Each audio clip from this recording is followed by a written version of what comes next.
Ladies and gentlemen, please rise and remove your caps. Presenting tonight's colors on the ice are the Smyrna High School Junior ROTC. The guy behind has just done a 23.9. Tonight's Remington heroes, Tennessee Army National Guard Sergeant Major Bobby Lee and U.S. Navy Fire Controlman First Class Michael Helton. And now, please rise and join seven-time Grammy Award winner and longtime Predator fan, Carrie Underwood, as we honor the United States with a singing of the national anthem.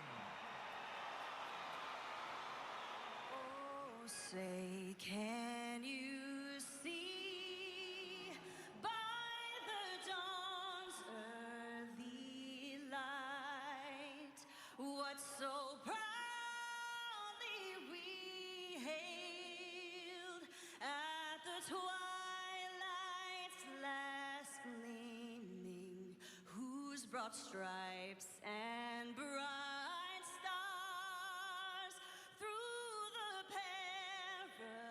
perilous fight o'er the ramparts we watched were so gallantly streaming, and the rockets' red glare, the bombs bursting in air, gave proof through the night that our flag was still there. Oh, say, does that star-spangled banner yet wave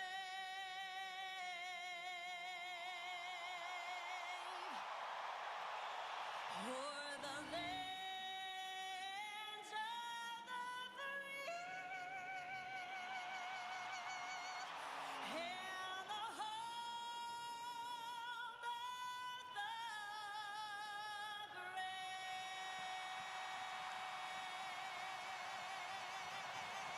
the Week 3 of the No Toad Racing League ARCA Series at Iowa Speedway starts now.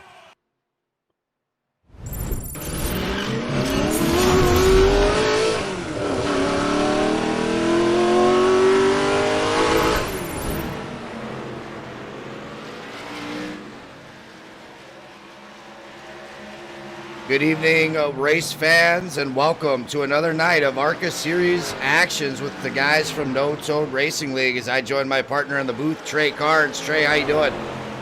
I'm doing really well tonight. How about you? I'm doing really good.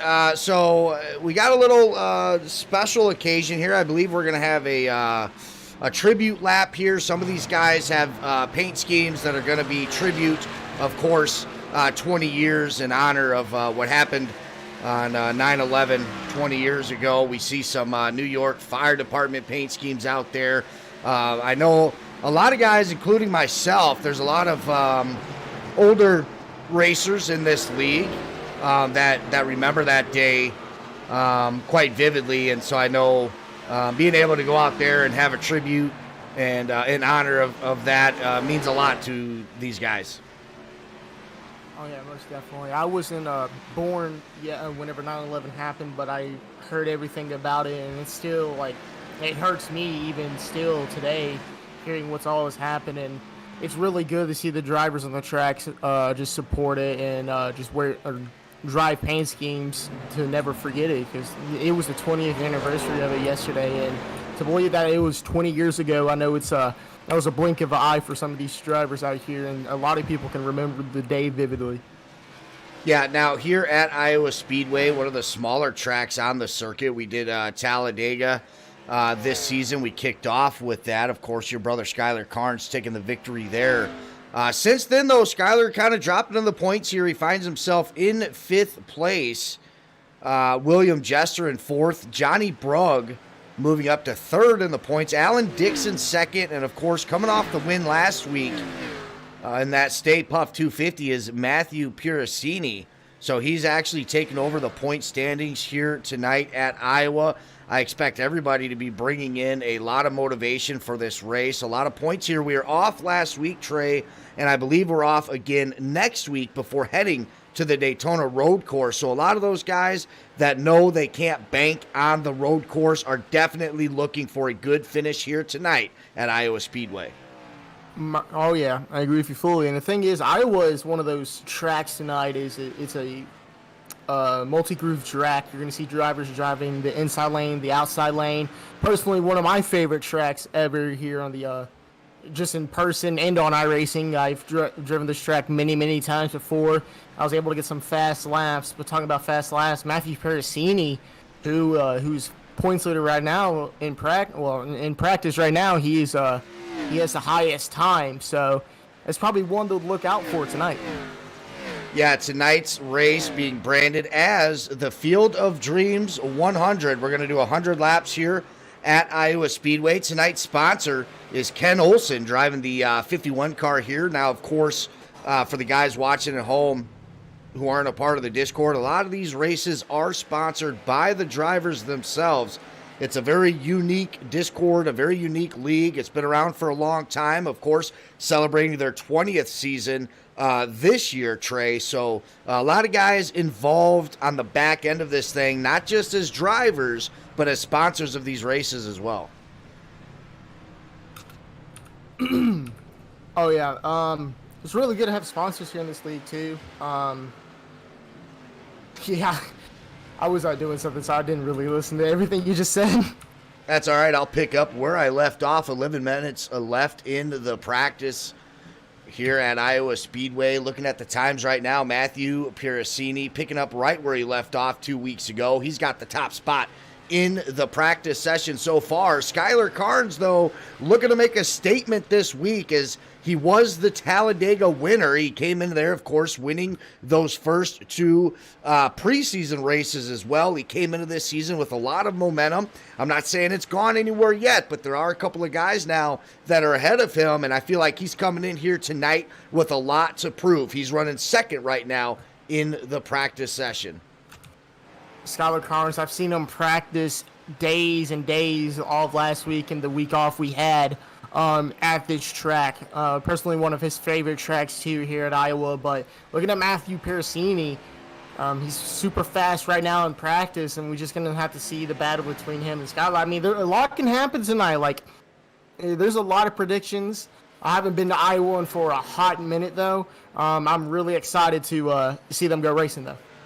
As more and more people make their way into tonight's broadcast, we appreciate having you there. We know it's a little bit early in the race, but whether you're watching over on twitch.com/FadedTV or you're on the No Toad Racing League's YouTube channel watching it live, we appreciate you guys being here with us tonight. If you do need to ever come back and reference a race or you want to share it with a friend, you can do it straight from their YouTube page, or you can also head over to twitch.com/FadedTV and share the VOD. So those stay up on Twitch for a good 4 or 5 days, depending on how many broadcasts there are after that. On YouTube, it's there in the archives forever until No Toads takes it down. So a lot of options there to be able to watch these races live, but also being able to share it with friends and family, or if you ever want to go back and watch a broadcast. So again, back to the times here. Al Corey running in the top 5 at 5th. Jason Benson in front of him in that 4th spot. Johnny Brugg, a favorite coming into this season. He was last season's champion. He's right there up into that 6th spot. Jod Kreidler in 7th. Ileana Hamilton. I'm not sure I've seen that name before, Trey. If so, maybe 2 weeks ago I do remember reading that name actually, but certainly cracking the top 10 here tonight in the practice session in that 8th spot. Dustin Barton in 9th and Alan Dixon 2nd in the point standings coming in here tonight, running a top 10 practice.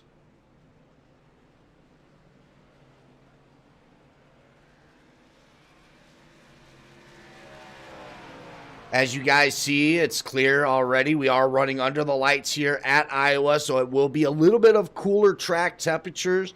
I'm not too sure what they are right now, but I know when we ran at Atlanta 2 weeks ago, not only in this league, but another league that we see here on Faded TV, It's hot Atlanta for a reason. You get, those daytime races with the sun beating down, track temperatures well over 100 degrees. I don't think we'll see that here at Iowa Speedway as it's a little bit cooler. The sun has gone down, and we are racing underneath the lights. Fun fact, this is actually our first night race of the season, and no better place for it to be than here at Iowa. I like I said, I'm really stoked to see how the race goes tonight. How the long green flag runs go, how pitch strategy goes between these drivers, and just gonna be a fun one here. Yeah, and as we do start making our way through a couple of these cars, we will start seeing some of these tribute paint schemes I was speaking about. A lot of pride, a lot of honor in the race lobby here tonight. As I once mentioned earlier, we got some New York Fire Department paint schemes. We got some, Liberty race schemes, if you will, just in honor of 9/11 that took place 20 years ago.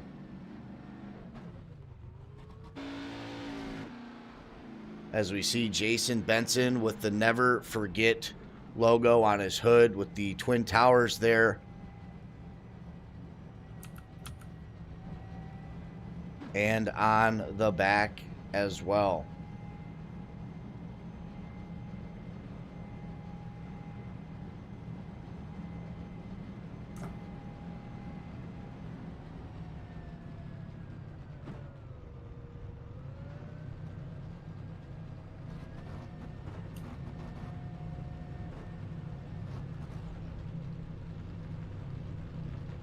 I'm trying to...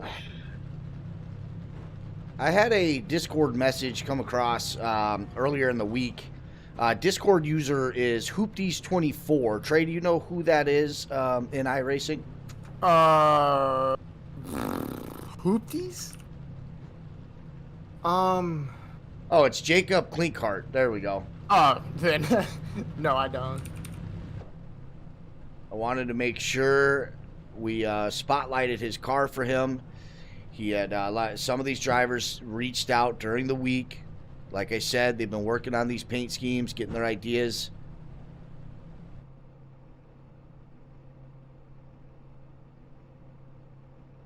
So it looks like everybody parked on the grid right now. We still have 5 minutes left of practice, so I assume the drivers' meeting has begun in the Discord. So won't be doing any pre-race interviews right now. We'll let these drivers go through their drivers' meeting. This is where the admins go in. They refresh everybody on the rules. They go over any complaints or questions really quick. Remind everybody to have a clean, safe race. One thing, Trey, with these ARCA cars, they're really, really fun to drive. But they don't take to contact very well. There's no bump drafting that goes on a whole lot. Side drafting is there, but of course, you got to be careful once you get into the side of one of these ARCA cars. They're really, really easy to lose control of, spin out, and wreck. Oh yeah, most definitely. It's a good example of that was at Talladega around like a couple laps into the race with the I call it a bumper lock with Jaden Kahn starting the number 8. Had that little incident that with Skylar Carnes that took out the whole field below them. That was a good example of how these ARCA cars are able to they lock up so easily. And here at Iowa, you barely tap someone and they'll probably go around like that. They're not built like big old tanks. They're just like little lightweight feather cars. There you go. So I do believe this is the parade lap here that we are all going to do. This is in honor of 9/11. So these cars with a lot of paint schemes we saw there on the back of Clean Card, that beautiful tribute to the city of New York there. The Statue of Liberty comes into play there.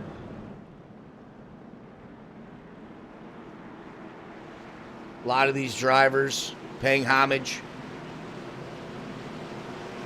3 minutes left in the practice session, but practice is pretty much over as these guys go around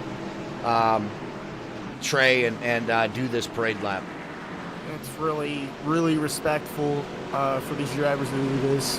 A lot of people have lost their lives in 9/11. People on the plane, in the towers, first responders. It's just 20 years later, we're still never forgetting about that horrible day.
There's a good shot of Brian Cooper's 96 ARCA car. There was that Fire Department of New York paint scheme we were talking about.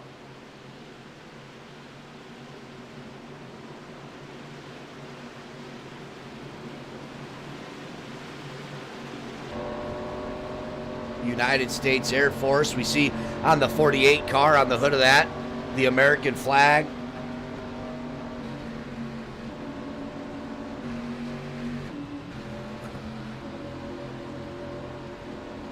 James Lawson here in the 66 also branding that American flag on his hood, and that was the parade lap here. These guys getting ready to go here in the qualifying session. 40 seconds left.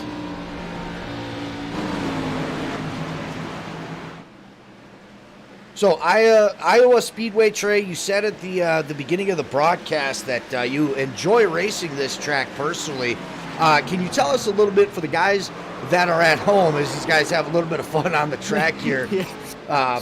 Just tell us a little bit about Iowa Speedway, what these drivers can expect. You did talk a little bit about it being a multi-line racetrack. Some guys are going to be high, low, etc. But what else can you tell us about racing here?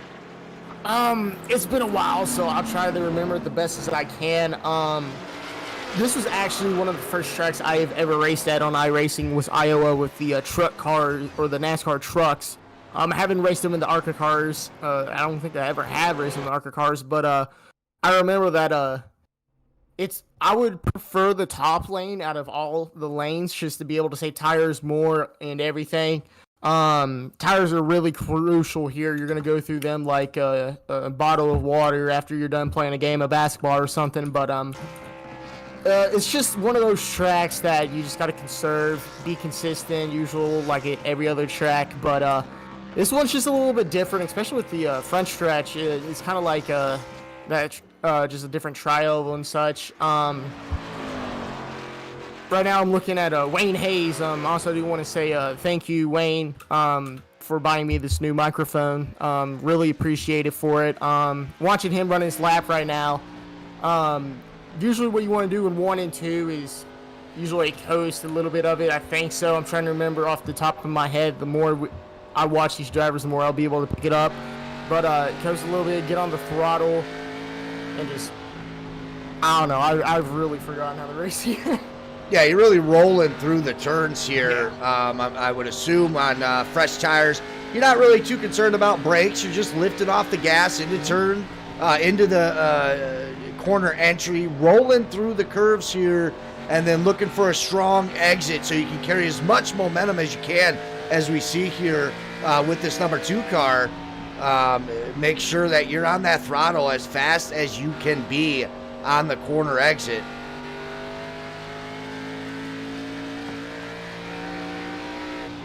Yeah, I was going to say your mic quality sounds really good tonight, and I didn't even have to ask. So congratulations on the new mic here. So now we just sound like 2 professional stooges up here in the broadcast booth. That's going to wrap. One of the other one gaffs up a lot, so. That was Wayne Hayes Jr. that we were taking a couple of laps around with. Scott McCarse out on the track right now. Brian Cooper.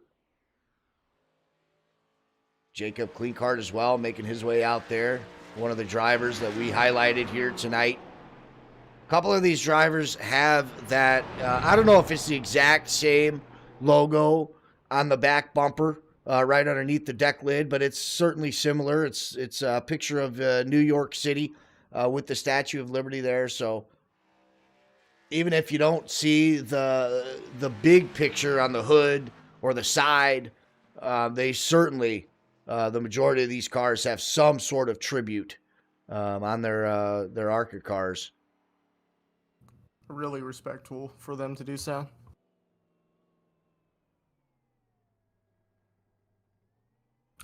So, to the racing, Dustin Barton coming out of nowhere with a qualifying time of 23.72. We are still waiting for a couple of drivers to finish their qualifying laps, but right now he's able to steal that pole away. Skylar Carnes still remains in that P2. That's where he was all practice long. He comes in with a 23.80 in his qualifying time. Over a half second starts separating the 2 and the 3 car of Kyle. He comes in with a 23.86, tied with John Creedler. Matt Piracini, 23.87. Those are your top 5s right now. Justin Malarkey out there on the track currently.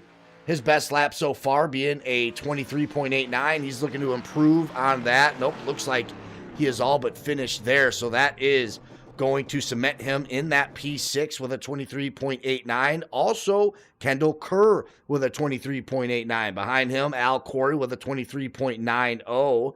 Brandon Ward in that 9th spot, 23.94. Tied with that top 10 driver, Michael McCuskey, with a 23.94. Now, if you look at this grid, those 2 guys up top, Dustin Barton, Skylar Carnes, Dustin Barton laying down an incredible qualifying time right there, being able to beat out Skylar by that much. But once we start going through the list here, Trey, pretty much everybody in that top 12 are locked in with not very much room as far as lap time goes between each other. Yeah, that's also something I wanted to point out too. I think this will be our first race with like lap traffic being a big factor, a huge factor early on. That just came up to me because looking at these lap times, a lot of drivers are off pace, and especially I was going to say Dustin Barton with a 23.722. Like that is really, really good here at Iowa. As you know, Skylar Carnes. Just expect a lot of lap traffic tonight if I were these drivers and how to maneuver against them and be able to, in some situations, be able to use lap traffic to your advantage if you need to have, if you're in first and you want to keep second away, try to move those lap traffic cars to block the lanes and so you can gain an edge on the driver in second. Yeah, and of course, that's when experience is going to come into play the most. When we go through that lap traffic, not only for the cars that are trying to make their way through the lap traffic, Trey, but if you are a lap down or multiple laps down, the experience is really going to come into play on just how you gauge that relative. That should be on all these drivers' monitors right now, keeping a track of when those leaders are coming through and making the pass so that you can get in your racing line and stay in your racing line, or maybe you feel comfortable moving up to the track, what have you. But that's certainly going to be coming into play here as far as that goes. As you said, it's a little bit of a shorter track. It's not, when tires start to wear, the pace is going to slow dramatically here. You'll probably see a lot of these cars take that middle to high side racing line. And I think it'll really start to spread out. And you're right. I think lap traffic is going to come into play here and play a huge impact. Mm-hmm. Drivers just going to have to prepare themselves mentally. And if I was lap cars, some of these drivers are going to be fighting out for the old lucky dog spot. I think that's what it's called. I can't remember. But so if you're the leader, you're going to have to be battling out with some lap cars, and that's going to probably slow you down and get second or third or just any position. Some lap cars are just going to want to battle or such, or sometimes they really can't. But if you're first place, definitely look out for that. Yeah, and there is Dustin Barton out of New York. He is your pole sitter here tonight, as we are going to go 100 laps around Iowa Speedway.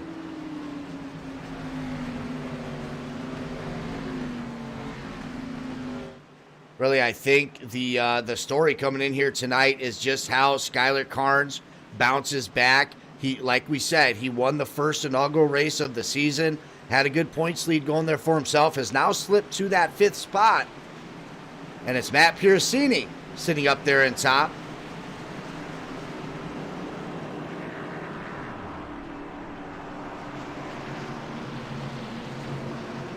With Alan Dixon in that 2nd spot, point standing. Of course, Alan Dixon, also known as Slider, a big part of No Tone Racing League. He's been there generally since the beginning of the league, but also the beginning of iRacing. Talking with him a little bit off the broadcast.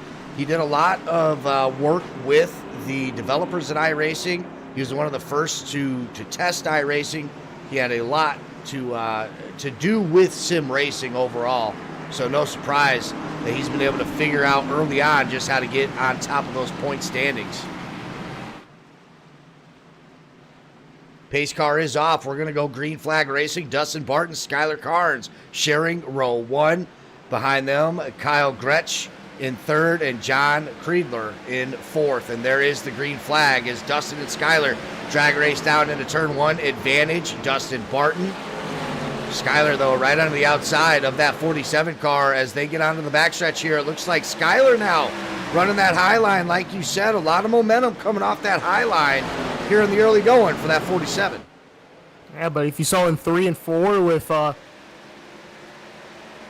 Dustin Barton, he was able to maintain a little bit of momentum with Skylar Carnes in 3 and 4. Still battling it out here. This is why I was one of my favorite tracks, is how much room you can manage, how much you can be able to progress your speed and your momentum in the corners. Any lane you choose can be a preferred lane.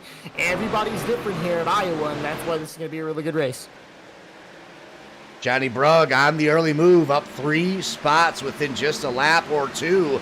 Cracking inside that top 10. Qualifying P12, he now currently sits 9th. Another driver on the move in the early going is Ileana Hamilton, up 5 spots in the 72 car up there on that high line there. Of course, Alan Dixon still in that old school Coca-Cola Polar Bear 33 car. Really good scheme, in my opinion. Still one of my favorites.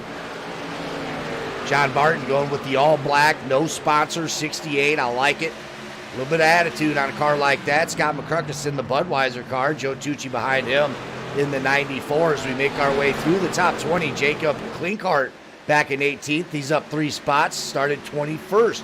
Marty Rogers in 19th, and Scott Kelly right now in that 20th spot in his 34 U.S. Air Force Chevrolet. Back up to the race leader. Skylar Carnes was able to beat Dustin Barton for that top spot there. They were kind of side by side for a couple of laps there. Kyle Gretsch now, though, up to P2 as Dustin Barton, your pole sitter, falls back to 3rd.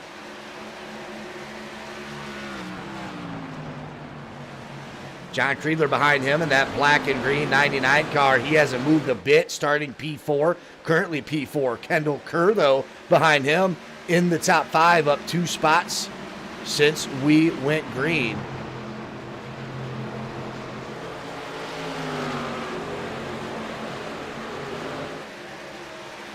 Al Corey looking for a good finish here tonight. He's in that 45 Chevrolet at the top of your screen as we go 3 wide here for the moment at Iowa.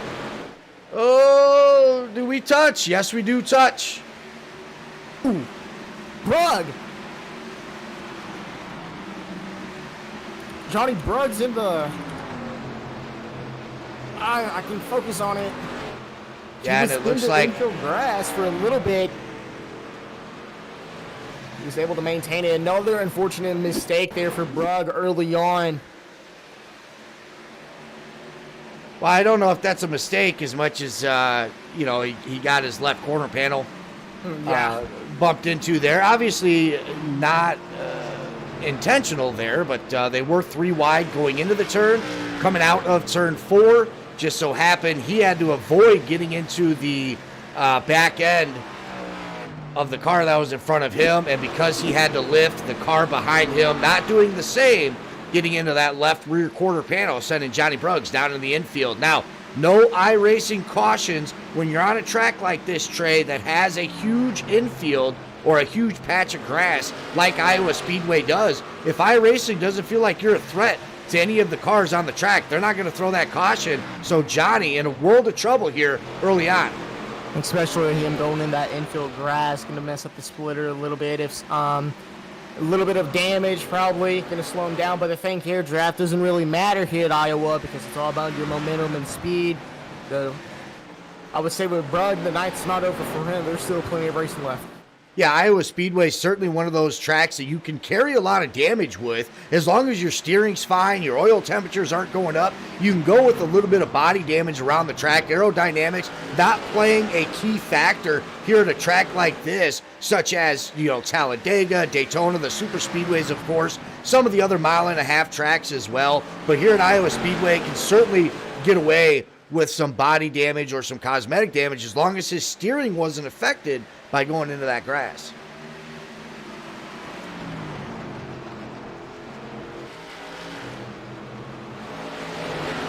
Matt Piracini in 6th, currently on top of the point standings, is in the 24 Chevrolet on your screen right now. Kind of in cruise control early on into the race. They're in P6 right now with 100 laps here to go overall, lap 14. There's really no rush for these drivers, Trey, especially on a track like this. There's going to be a couple of cautions, most definitely later on in the race. Right now, you want to make sure your race car is clean. Try to get a position if it presents itself, but you're certainly not overexerting trying to race up to the front this early on. Most definitely, it's a matter about keeping your position and just keeping your car clean, like you just said. There's still plenty of racing. Drivers trying to wind down the laps as fast as they can. And yeah. Alan Dixon, we talked about a little bit in that 33 car. He's up 4 spots, qualified P14. He's inside the top 10, but he's got Terry Fullwider behind him in that 9 car on your screen right there on the inside, that red and white, all over the inside line, looking to take over that 10th spot from Alan Dixon. A little bit of a slide job there. Alan Dixon having to let off the gas, maybe even braking right there. These guys are going to swap back trading lines, and we'll see if Alan Dixon now can go onto the inside, take that spot back. I was about to say that both of these drivers have been battling it off for the past 3 laps, and it seems like that Terry Fullwider was able to pass Alan Dixon successfully, but it's not over yet. They were battling for the past 4 or 5 laps. It was a really good battle scene and almost made contact earlier on.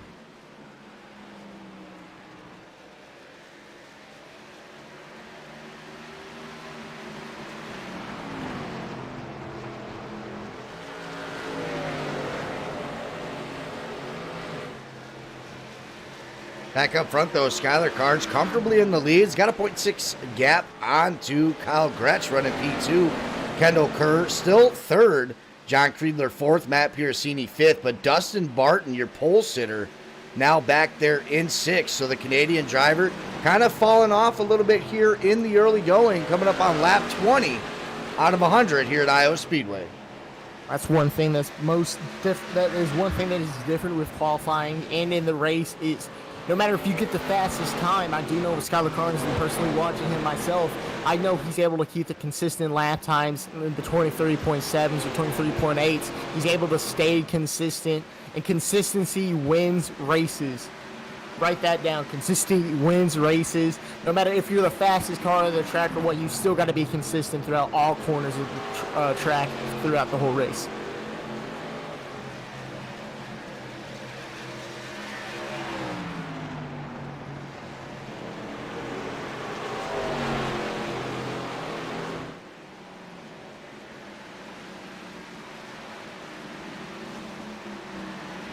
Of course, Iowa Speedway here tonight before the Daytona road course next week at September 19th. Unfortunately, I personally won't be there. I'll be down in Bristol, Tennessee for that weekend of races, the Xfinity on Friday, the NASCAR on Saturday. So I'm looking forward to that. However, I would have really been looking forward to calling that road course. I'm going to have to talk to Sarge here, or whom it may concern, and see if we can switch that to another week. Now, obviously, that's probably not possible, but I would love to be able to call that road course, but unfortunately, I won't be here. The week after that, September 26th, is another bye week, as these guys are going to watch the IRL NASCAR race that weekend. It starts at 7 p.m. Eastern Time, so those guys flexing out that date so that they can watch the playoff races IRL. On October 3rd, they'll be coming back here at North Wilkesboro Speedway for the Gatorade Throwback 160, sponsored by Alex Goff. Really looking forward to that race at North Wilkesboro. Never called any races there before in my commentating career here on iRacing. Something I'm looking forward to, but for the Daytona road course, that is not a track that I'm looking forward to calling. I am terrible at calling road courses. They confuse me. Personally, I am not a road course racing fan. The only track I really like is Watkins Glen. This is my personal intake. I do think stock cars belong more on ovals than road courses, but they're somewhat entertaining to watch on road courses. I'm just not a road course racing guy. Well, it certainly takes a whole different kind of racing craft to be able to master around a road course there. After North Wilkesboro on October 10th, another road course. These guys will be racing at Laguna Seca in the Mid-South Sports Report, or the Laguna Seca 100, it's being called, sponsored by Matt Piracini. Al Corey's sponsoring that. Then they're heading to the Bristol Dirt Track on October 17th. That is the Mid-South Sports Report. Dirt Derby 200, they're calling it. October 24th, these guys will be at Michigan for the Redacted 150. Langley Speedway. Iowa road course, so a lot of road courses here this season. And Kansas Speedway, and then finishing it out at Charlotte Motor Speedway, November 21st. Looking forward to the Bristol Dirt race. I've actually been to the one in real life, so I know really what to expect, but iRacing is a little bit different. I don't know if they've updated it since, but Bristol Dirt is one of those tracks, and I really like to see drivers drive on dirt. It's one of my favorite things to watch drivers, because it's a different way of maneuvering your car, especially with the ARCA cars. So I just can't wait for that race. Yeah, one of my home tracks out here in Rockford, Illinois, Rockford Speedway, a couple of years ago, laid down some dirt on their asphalt.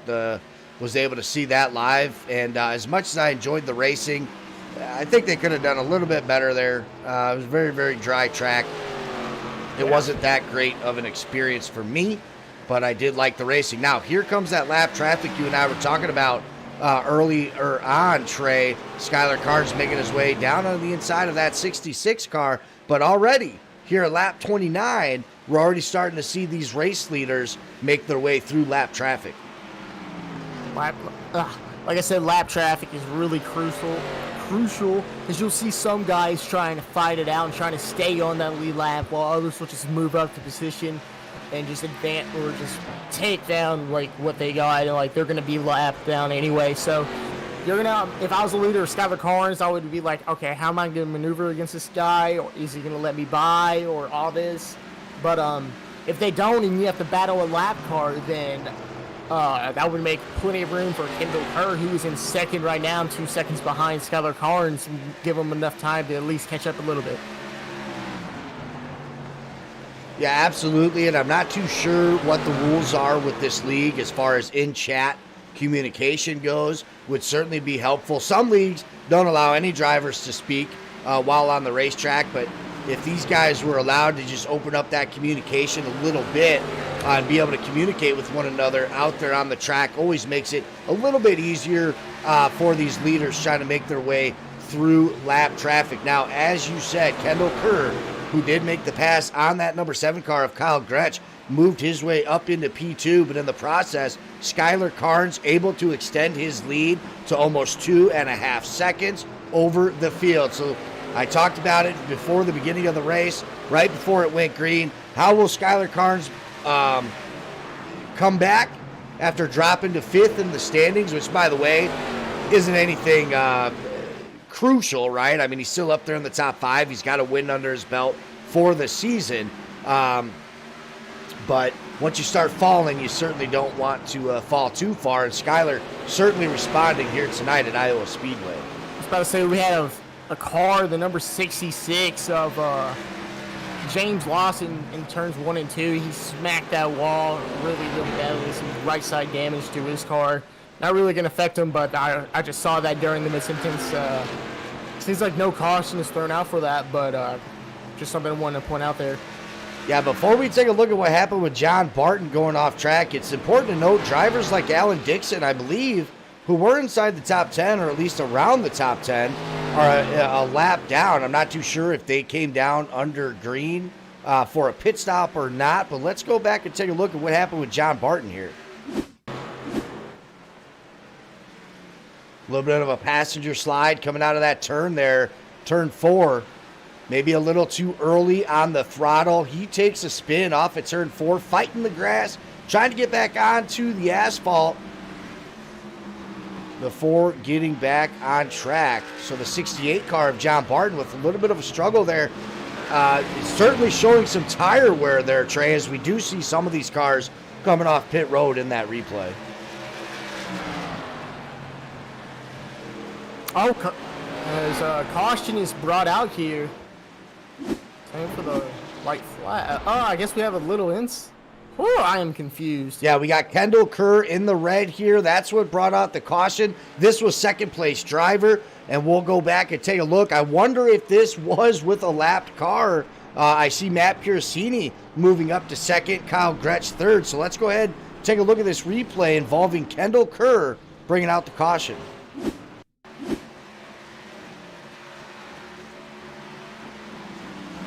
That 30 car, the black and white, just gets a little bit knocked from that 24 car of Matt Piercini. Oh, nice job by the rest of the field to be able to avoid that. Some hard racing right there. You see the 24 car just get right into the back end of the 30 car, but everybody else doing a phenomenal job avoiding this 30 car who is right there on the center of the track.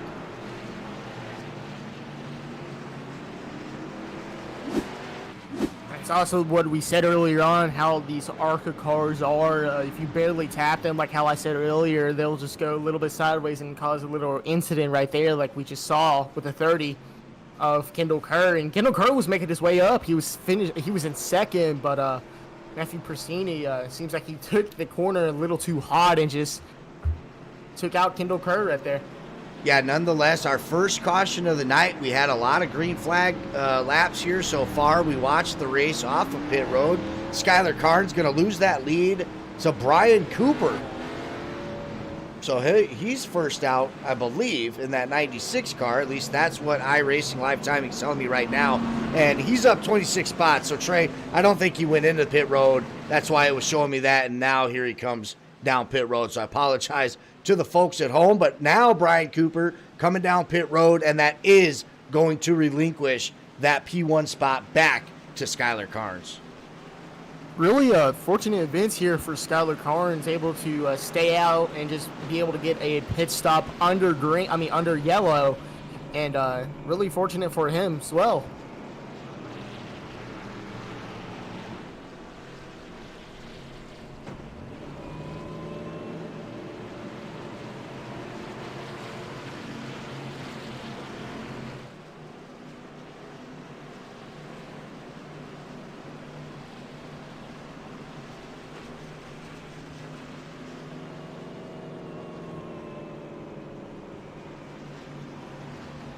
So we line these guys back up, bunch them back together. We're going to go 2 wide here momentarily.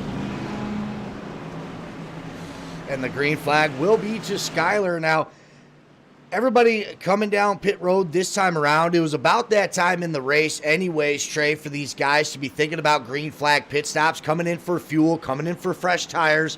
and that just makes it a little bit easier of a decision when that caution hits that sweet spot right there in the middle of your pit window. Oh yeah, most definitely. Some drivers are taking a gamble on it too, trying to stay out, trying to pray for a caution and be able to advance the position that way. Personally, with me, I am really bad with strategy, so I usually just keep going until my fuel's almost done or my tires are shredded. But some of these drivers are able here to get a fortunate yellow flag pit stop. Now, unfortunately, under caution there, Jacob Klinkhardt avoided what could have been a disaster for him and the others around him, but he was able to avoid that. That replay was under caution. Got a little bit sideways there after coming down hard on the brakes. Out of the corner exit, was carrying too much speed. I don't think he expected the cars to be right there after exiting. We've all been there in the sim. But no harm, no foul. The only thing is, if he had already come down pit road and got fresh tires, you certainly don't want to be locking up those brakes and spotting your tires.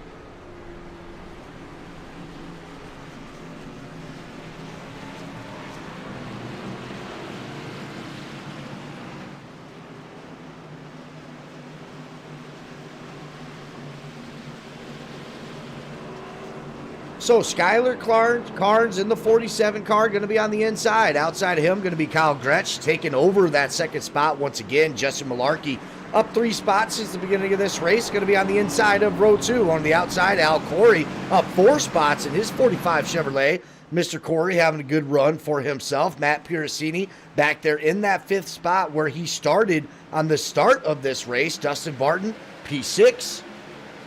And the green flag to Skylar, but it looks like Kyle with a good run on the outside. Trey, we saw this at the start of the race, and it looks like he lost it there. I'm not too sure. Looks like he's just getting a little bit loose in that 7 car, but it looked like he was going to take a page out of Skylar's book and run that high line all the way up to the lead. Oh, caution already. Yeah, it looks like Marty Rogers involved initially here.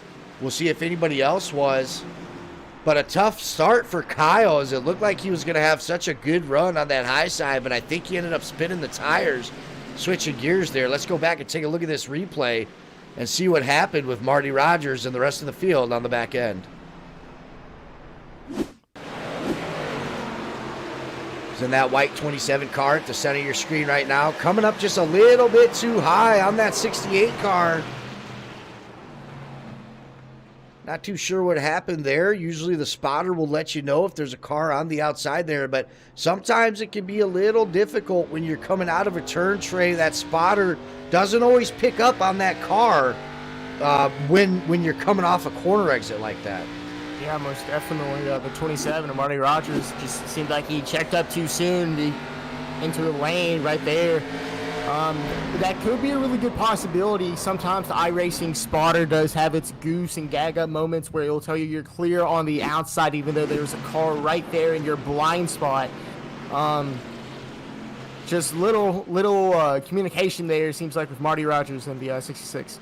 Yeah, and after taking a look at that replay from the chase cam, it's exactly what it looked like. He had gotten such a good run off of turn 2 onto the backstretch. His spotter probably did tell him he was clear because for the moment he was, but that 66 car had a better run off of corner exit and really just came out of nowhere to take that racing line away, and that's what ended up happening there. So certainly something you don't expect, but it can happen. I mean, these guys on the high side getting such a good run off corner exit, you don't really expect them to be there, but by the time you make your move to check up, that's where it happens. Just unfortunate events. Like, looking back at it too, yeah, the 66 had a really good run on that outside coming up onto the backstretch, and the iRacing spotter does have its moments where it looked clear, but I would say like he didn't have enough time, or he had enough time to just yank his car over, but he would lose a little bit of momentum that way. But just unfortunately there for Marty Rogers. iRacing.com, the official simulator of NASCAR. And it looks like we got a ton of cars here in the red. We'll see if we can get some of these replays here in time before we go green. But this could be just cars bottoming out as you make their way from the track down below that yellow line. When they bottom out like that, iRacing live timing presented by SDK Software will put them in the red, even though there wasn't a crash there. So I think that's exactly what happened. I want to make sure, though, that that is the case. We see the 66 car there. The 33 of Alan Dixon came up into the red.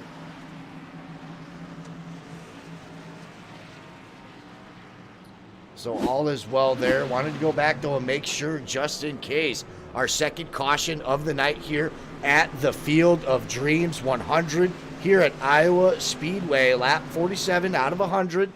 So still plenty of race to go. Right now, the story's been the lead that Skylar Carnes was able to present himself in the early going, up 2.5 seconds on the field, making his way comfortably through lap traffic and everybody else playing catch-up.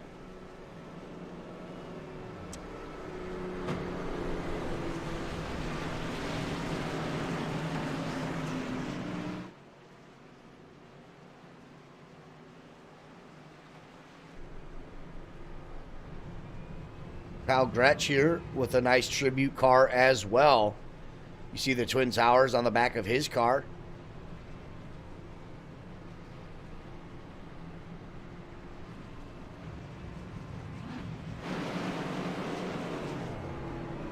So we are going to take this restart from the cockpit of Skylar Carnes as they make their way into turn 3 and out of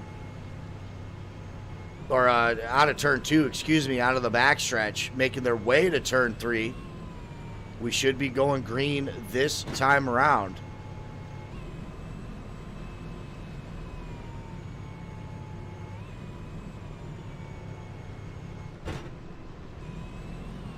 See Kyle giving Skylar some room there.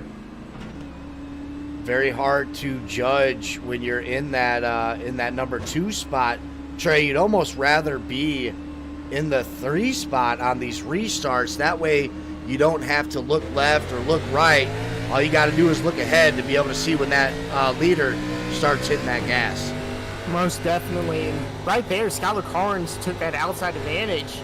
It seems like from his cockpit view, easily overtaking Kyle Gretsch and being right there in that second spot.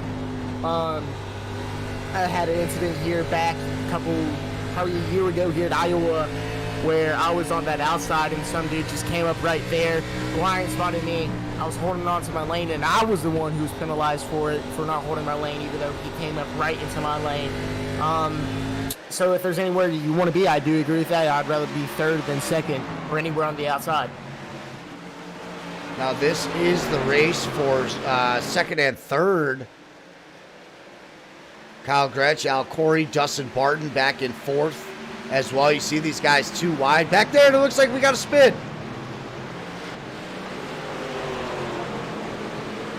Oh, I think he was able to save it, and if he was, that was a good save right there. No yellow flag there.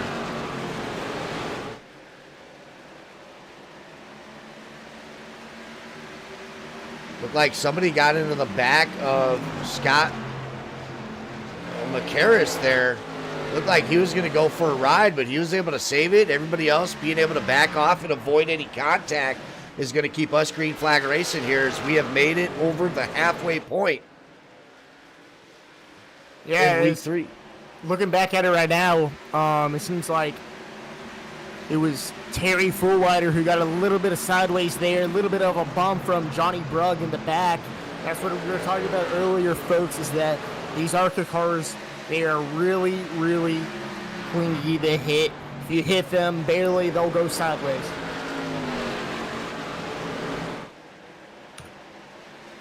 Good news for Alan Dixon back on the lead lap. Still hanging around back there in 19th for the moment. But looked like he had a real promising car. He was in the top 10 earlier into this race.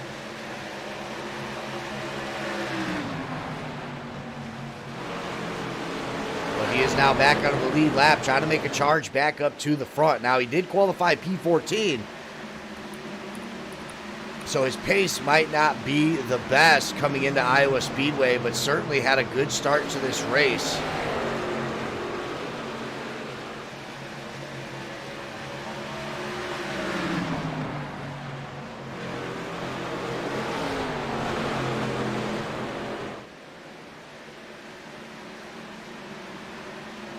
Seems like that Kyle Gretsch is closing the gap on Skylar Carnes a little bit. It was 0.5 down to a 0.4.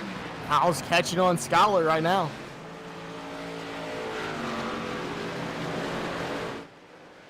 Yeah, you saw the run that the 7 had just right now off of turn 2 onto the backstretch. Really gaining on Skylar Carnes as they made their way through turn 3 and 4 onto the front stretch. Skylar with a 0.48 advantage right now, so Kyle most certainly doing everything he can to prevent Skylar from getting out to another 2.5 second lead like he did on the last green flag run.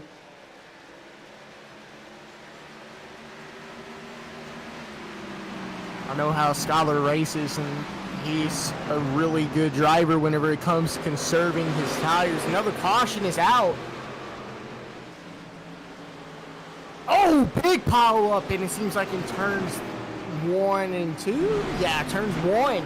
Big pile up there. Jaden Consturk involved. It seemed like there was the 22 of Mike McCuskey down on the lower part of the track and had a little bit of incident there coming onto the front stretch with Brandon Ward, I believe, was the other guy wrapped up into that. Let's start with Mike McCuskey here in the 22 car. Coming off just a little bit. I thought it was a little bit too high, but no. He did fine. It was the 348. Getting to him in a hard smack on that barrier right there. It looks like after that, everybody being able to make it clear. So Brandon Ward and Mike McCuskey involved in the latest caution. That's a hard lick there. He's most certainly going to have to come down pit road. Same with the 348. A lot of damage on Brandon Ward. Really unfortunate for Alan Dixon coming back on the lead lap. Got the slammed right into the quarter panel of Brandon Ward. Jaden Consturk involved. A lot of these drivers, fortunate events. Yeah, it was actually the 348 of Brandon Ward that got a little bit high. Oh, and there's a huge smack there by Alan Dixon, and there's that pile up that you were talking about. That's what I wanted to get an angle on. Multiple cars involved in that for sure. But the 348 car getting a little bit too high. As you see, Alan Dixon just absolutely destroyed after that. He came in red hot, hitting... but once they were on that wall, Trey, they are obviously, they're holding the steering wheel left. They're trying to get off that wall as fast as they can. And unfortunately, Brandon did get off the wall, but it was such a sudden move in the car that he actually spun out there. Or got loose, excuse me, and got into McCuskey. Yeah.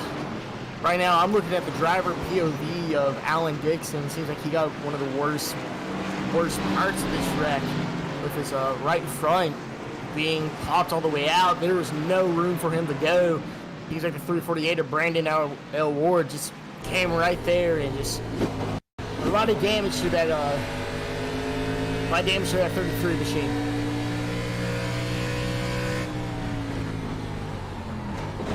And just nowhere for Alan Dixon to go. As the car had looked clear 1 second, the next, you had a car coming to the top of the track. You see he's got no wheels up front there. So unfortunately, he just gets slid right up to the front of the track there. A little bit of minor contact with some other cars. Nothing too serious though, but certainly a rough night for Slider. He is second in the point standings overall, but having a rough night out there so far, Trey. Yeah, that was a unfortunate events there in 1 and 2. Just a little incident there with the 22 and 348, and it became a huge pile up. a lot of damage to some of these cars. But I think there is one fast repair. I might be wrong.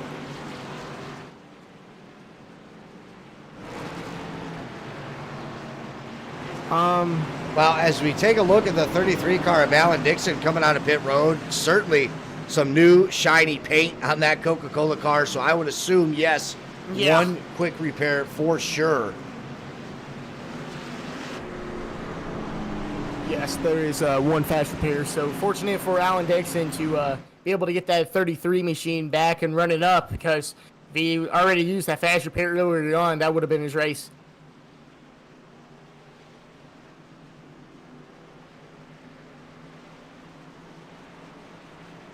Now, a driver who hasn't needed a quick repair tonight is Skylar Carnes, as he's been able to lead just about every lap here. If not, he might not have led the first lap, but him and Dustin Barton, I believe, who, by the way, is back up onto the front row in that 13 car. That was your pole sitter earlier into the race, or at the start of this race, excuse me. They kind of drag race for about a lap there, but it wasn't too far after that. Skylar taking complete control of this race, but Dustin's going to get another shot as that caution came out, and he gets another go at it here. And honestly, Trey, I think that high line, we talked about it, of course, it's tough starting in that P2 roll because you're constantly looking to your left, seeing when that car on the inside is going to go, but that high line's been really good out of turn 2 on these restarts. Yeah, you're able to get that good momentum off the corner. That's where a lot of drivers like to prefer. Oh, look at the Skylar Carnes taking it, but look at the number 13 of Dustin Barton battling it off there. But like you said with that run, Skylar Carnes being able to get that run off of off of 2, just really preferred. But we're having a really good battle here in 3 and 4. Yeah, back through the field here. I'm just taking a look at that 6th through 10th spot. These guys 4 wide, pretty much that entire first lap. There was some contact between 2 drivers, all being able to maintain control of their car. No yellow flag, but you see that white and blue car. I'm not too sure who that is. I'd like to get a view of that, but he looks a little beat up. I think that might be Ileana Hamilton there, and it is. That 9 car. On the 2, Wayne Hayes, Jaden Conster, the number 99. Another caution here at Iowa Speedway. Yeah, and another big wreck as well. I was just getting ready to talk about that 9 car. It had gotten bumped back just like a couple of moments before that happened. He was starting to fall off pace there. I think he was getting in contact with some other cars. You see the front end damage on his vehicle, and he was just getting loose there. That was Terry Fullwider there. We had a couple of cars before the caution come out off track, but let's go back and take a look at Jaden Consturk. He's the first one in red here. But you see the contact between the 94 and the 74 on the bottom. Meanwhile, up high, you see a 3-car incident right there between the 8, the 2, and I believe, I don't know what number that is. So there was 2 different accidents going on at the same time, or wrecks, if you will.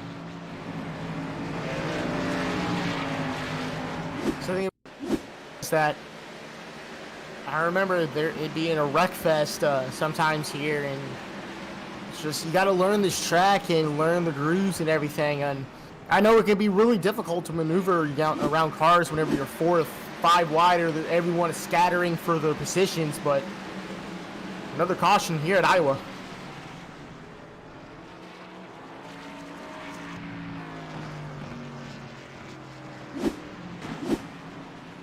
So a couple of more cars now going to have to make their way down pit road and use that one quick repair that we just mentioned that these drivers do get. 68 laps out of 100 to go. I'm 4 cautions so far, but I wouldn't be too surprised if we saw 1 or 2 more here at a speedway like this as this race gets deeper and deeper towards the finish. There's going to be a lot of guys trying to get as much position as they can, but I want to go back and talk about, I was really focusing on 6 through 10, 6 through 12 there. On that last restart, these guys were going 4 wide for an entire lap. Then that's when we started seeing that 9 car get into some trouble.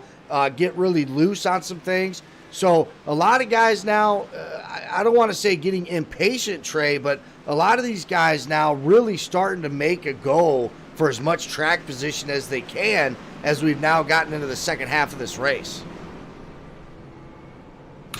Yeah, drivers, like I said, they're scattering, trying to make their way up front because they know it's go time now, because how fast the laps are winding down.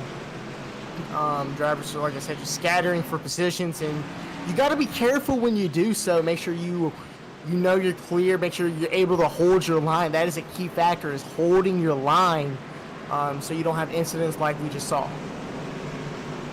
Yeah, a couple of drivers on the move right now. Starting back in P12, John Crutchley up 20 spots. He is in 12th. In front of him, Marty Rogers up 9 spots in 9th. Ken Olsen, tonight's race sponsor, he's up 22 positions, Trey, up to P7.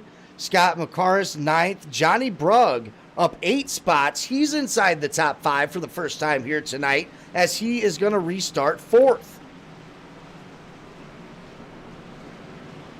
Competition for Carnes and Brugg is back at it.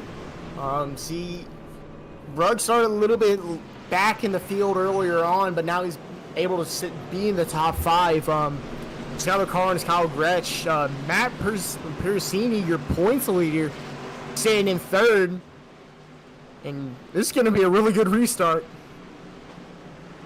Yeah, lap 70, 30 laps to go, and all the hitters are up here inside the top 10. I'd look to see Johnny Brugg making a hard charge to the front. He's going to try to catch race leader Skylar Carnes.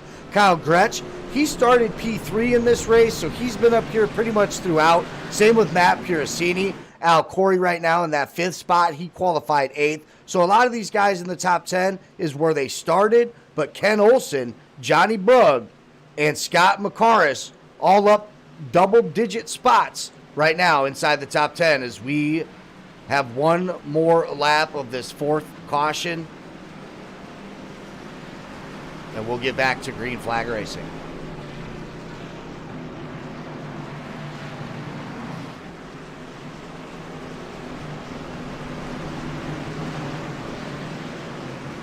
Every single time we've seen Carnes on that inside lane coming off the restarts, he's able to go off that make his move on the outside. It seems like he prefers the outside on the restarts, just being able to take advantage of second place position. As we're probably going to be able to see that again. Like I said, we're going to see Carnes probably take over Gretsch, but I'm predicting Gretsch is going to go down on that bottom lane and fight it off for a little bit. As the pace car comes out of turn 4, going to dip down into pit road. Skylar Carnes in the 47 is going to take the green flag here. A nice jump. He likes to check up high almost right away, and he does so the same. Here comes Johnny Brugg out of the inside of the 7 car. So right off the rip, moving up to 3rd, passing Matt Piracini.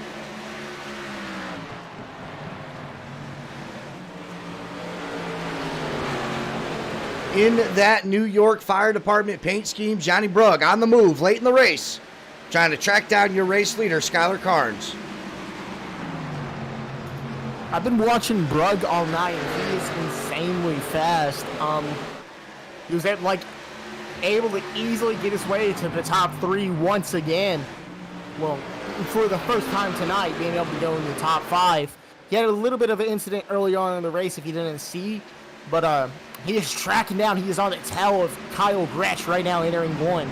Yeah, speaking of lap times, as we speak, they're on lap 74. Johnny Brugg just clocked in the fastest lap of the race with 23.82. Race leader Skylar Carnes, and second place Kyle Gretsch, tied with a 23.88. They did have the fastest lap there before that last lap where Johnny Brugg clocked in that .82. So he's definitely on the move here. Now, it really hasn't gained him any positions, but if you notice, Skylar really isn't running away this time as he's done the last couple of restarts, both the 7 car of Kyle Gretsch and the number 1 car of Johnny Brugg right there to make a late race move for first place. About to say, a couple laps ago, Skylar Carnes checked up in the middle of 3 and 4. and it slowed down Gretchen Brugg, but they are still within seconds, or not even seconds, under seconds, but you see Skyler starting to pull away a little bit from Kyle Gretsch in 3 and 4. Coming out of 4, Gretsch on his tail. Same for Brugg. These three have been at it since the restart. Still being able to stay in line. Gretsch trying to make a move on the outside. It seems like he is there.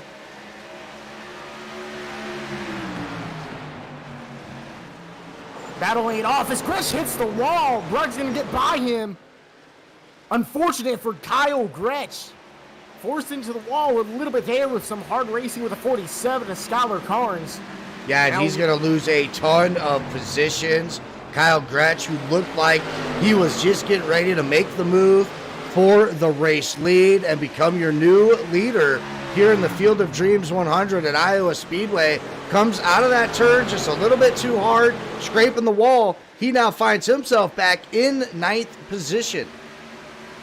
In the top 3, though, earlier, Kendall Kerr in that incident, he's right behind Brugg, working him back in the top 3.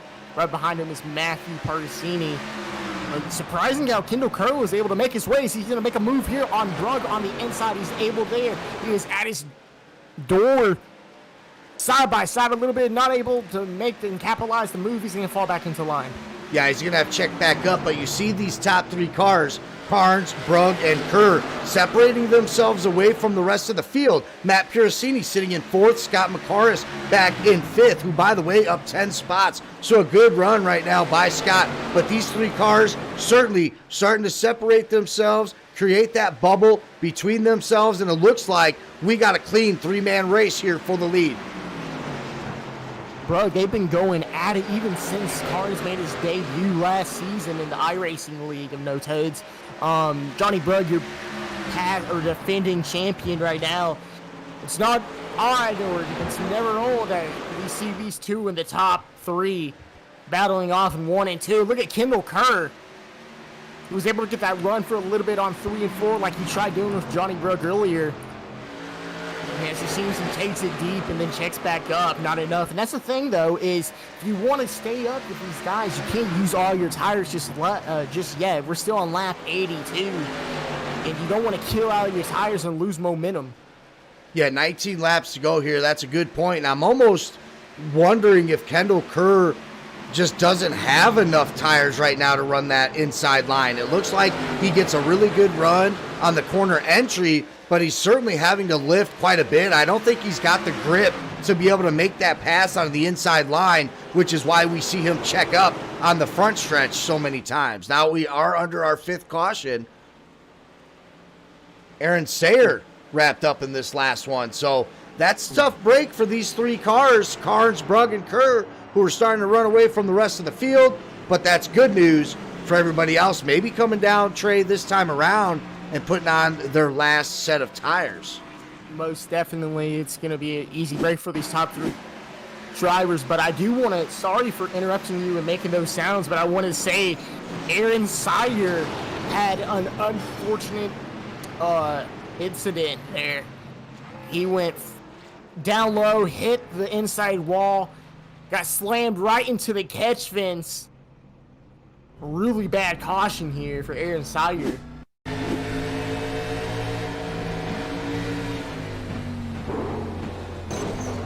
Car is toasted right now. I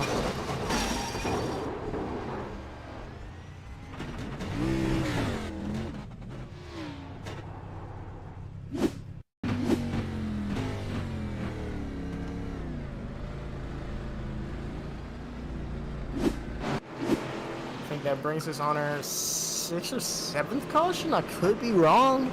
5th caution of the night, as we took a look at that cockpit camera angle of that last wreck. That was certainly a big hit for Aaron Sayer there, as you mentioned, but a couple of other cars wrapped up in that as well.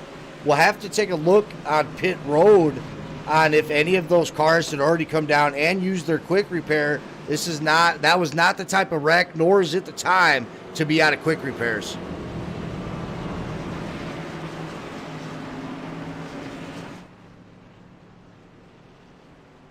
Speaking of coming down pit road for tires, I think Skylar Carnes did just that. He gives up and surrenders the race lead. He's going to be back on row 5 now in that 10th, 11th spot, fighting with Scott Kelly. So that's going to give race lead to Kendall Kerr, and sharing that front row with him, Al Corey. After that, we got a slew of cars who decided to stay out. Scott McCarris up into the 3rd spot. Jason Benson up 18. John Crutchley up 25. Those guys are 6th and 7th. Brian Cooper up 19 spots in that 8th position. And Jacob Klinkart up 12 spots in 9th.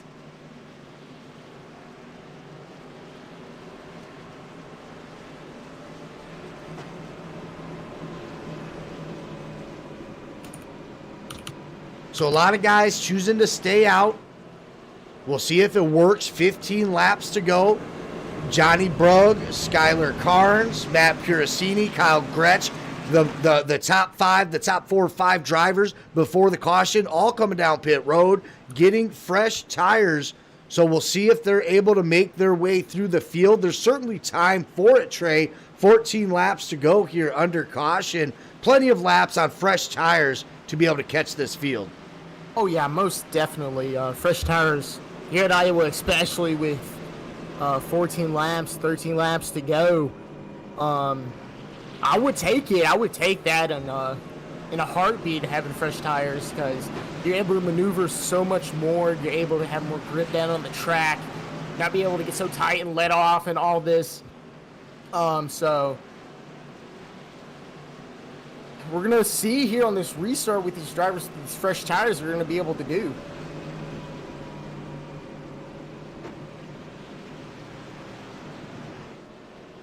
We'll get back to green flag racing here momentarily.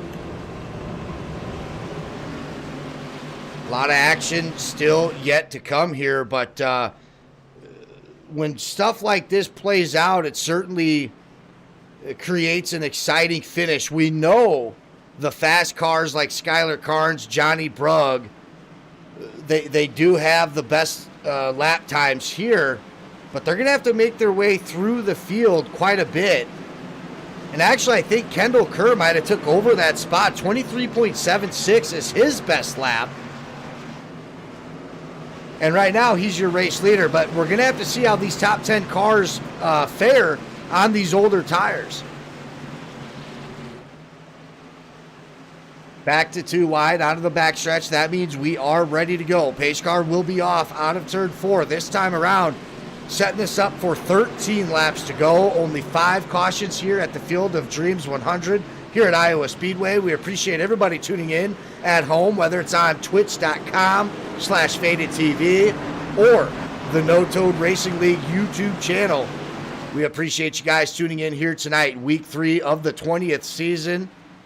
And Kendall Kerr to take the green flag. Cars scattering everywhere here for position. So you saw Kendall Kerr on that restart, just keeping that inside lane as he saw different with Skylar Carnes. But Al Corey, I think it's just his first time in the top 3 for tonight. But look at Skylar Carnes rushing his way back up. Same for just being able to maneuver against those drivers. Yeah, 3 wide there. Johnny Bruggs trying to follow the 47 car, trying to keep pace. He knows when this is all said and done, these guys have the ability to be fighting for that first place. So he certainly doesn't want to get lost in the lap traffic here. He is a little bit loose, though, coming out of turn 2, and we got 2 cars crashing on the infield. We'll see if that brings out a caution. It may not.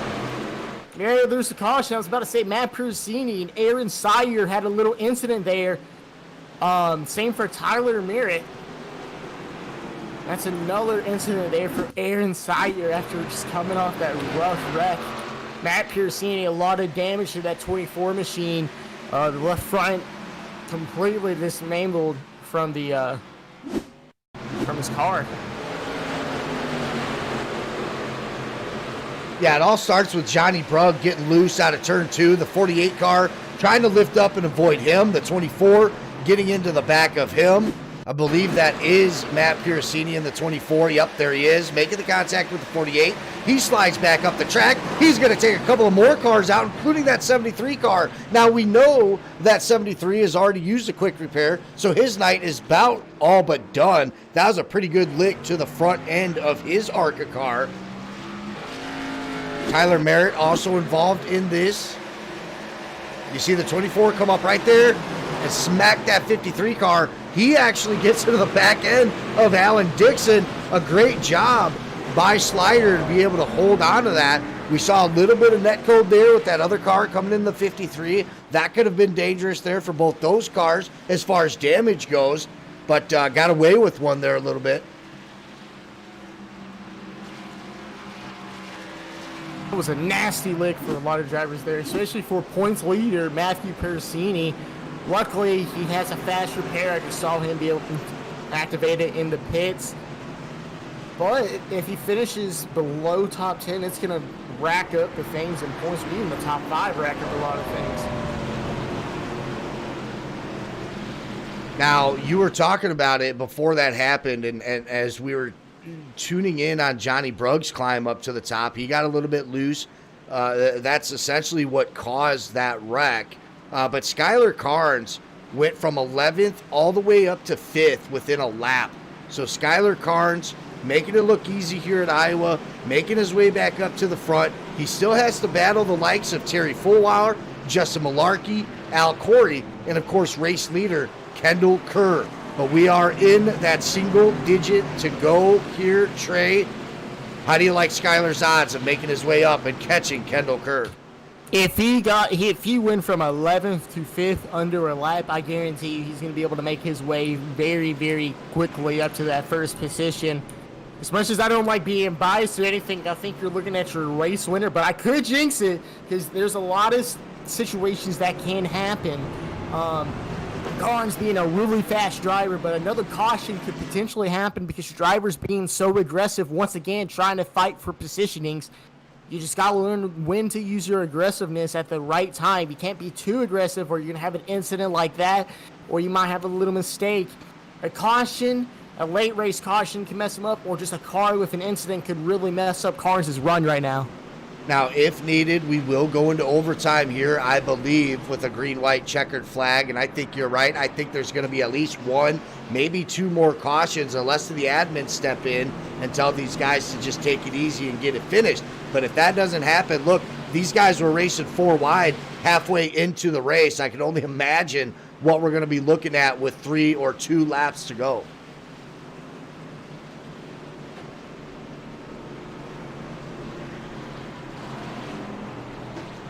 And we talked about it before we went green, Trey. The next race next week is going to be at Daytona Road Course. A lot of guys who are inexperienced or just not very good at road courses, they're looking at this as their only opportunity for the next 2 weeks to really come home with a bag of points. Daytona Road Course, I agree with you fully there, because if you don't have that road racing experience, there's no way you're going to be able to get a win there, or at least get in top 5 or top 10. So you want to rack up as many points as you can here tonight at Iowa, so you have a little bit of a secure safety position whenever you go to the road course at Daytona.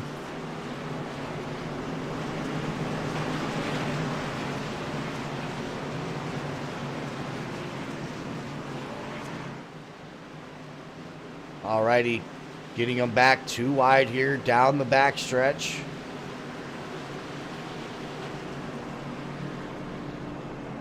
Kendall Kerr, your race leader. He's got the best lap so far in the lobby, 23.76. So he certainly has the speed.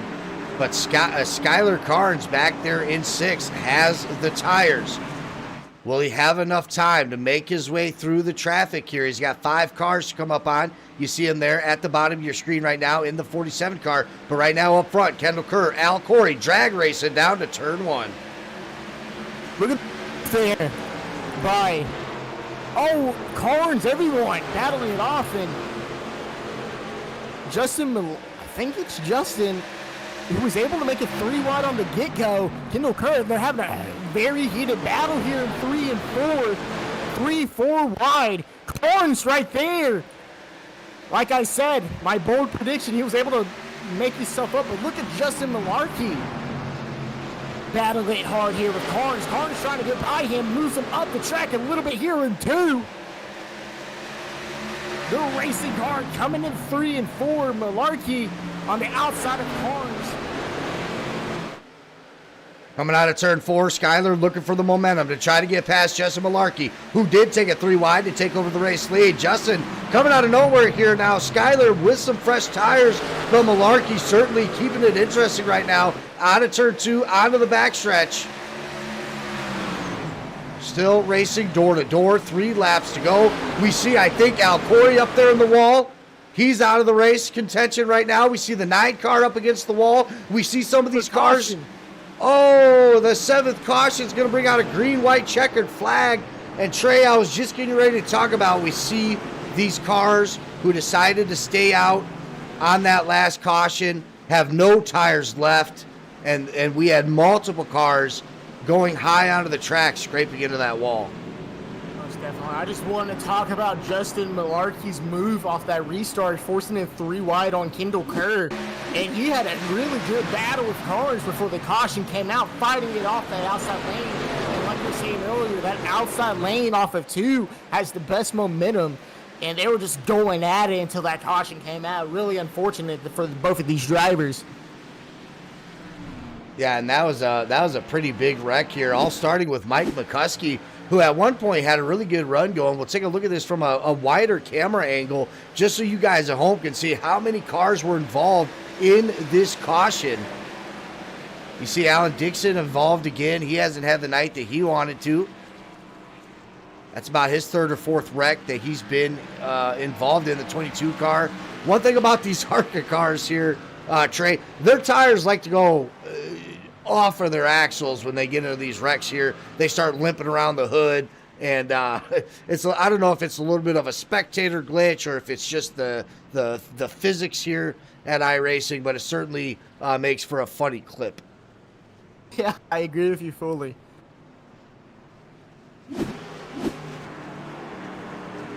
So, Skyler Carnes on fresh tires, making his way from 11th to the race lead in a matter of about 4 or 5 laps there once we started going green flag racing.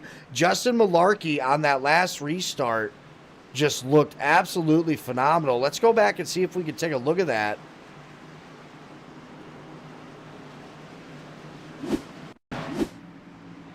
Here is that last restart. Justin Malarkey right there in that green and white. Watch him go down low. As soon as you get past that start finish, you can go. He ducks down, gets on the inside of Kendall Kerr, and is able to make his way up to the race lead. But by the time he had made the passes, Skyler Carnes was already there on that inside line, ready to take back that race lead. Still amazing move there by Justin Malarkey. That I did not expect that at all. Like, that was a really good move and a really good battle with those two. I can't just, my brain won't get away from it, but I'm watching that back at that. Seems like Al Corey hit the wall a little bit there sometime during then. He was sitting in position 3 or in 3rd place. He had a really fast car and was keeping up with Malarkey and Carnes a little bit there, and right behind him was trying to see. Oh yeah, Al Corey. Yeah, Al. He hit the wall. Coming into 3, I think. Yeah. Unfortunate for him.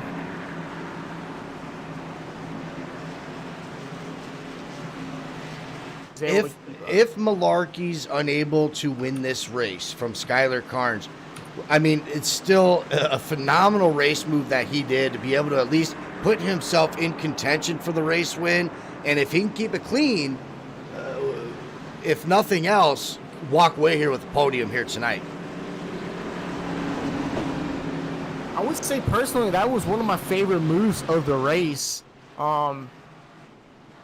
He's just sending from the 3rd position. That is a place you want to be, sending it 3 wide off the restart. But don't count Kendall Kerr out still. he can still come and try to come back and win this thing, but Carnes with the fresher tires and Malarkey without the line, I see these two will be the ones that are going to be battling it out for a little bit on this green-white checkered.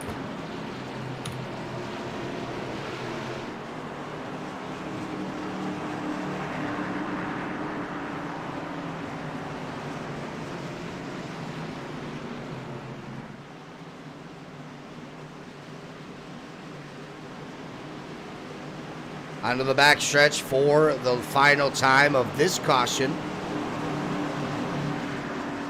I don't know, one or two green-white checkers, Trey. I don't remember off the top of my head here, but if there's only one green-white checker, this is going to be it. This will be the last restart of the night. And Malarkey is going to be looking for some of that magic he had on the last restart.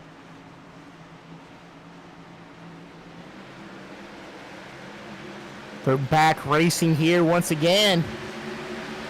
Malarkey on that outside, bumping. Oh, incident with Kendall Kerr. The caution's back out. There was 2 out of 3 green-white checkers. It seems like Carnes was still ahead. Kendall Kerr. Just a little incident there with Kendall Kerr going sideways there. I was just talking about him. Oh, a big one. And, oh, Jacob Clinker. A lot of cars involved in this late race wreck. Going to ruin a lot of positioning here at Iowa.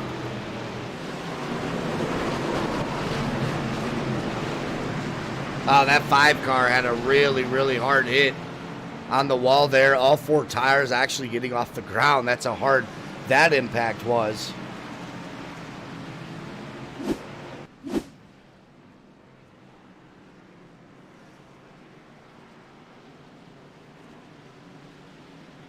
But that is our 8th caution of the evening.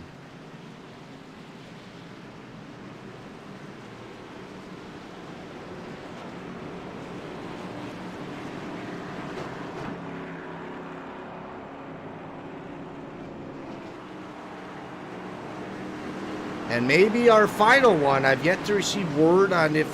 Did you say there is going to be another green-white checker? This will be the 2nd attempt out of 3, so yes. All right, so 3 attempts at a green-white checkered. My guess will be we will be using all 3 attempts, as it is getting dicey here in the Field of Dreams 100.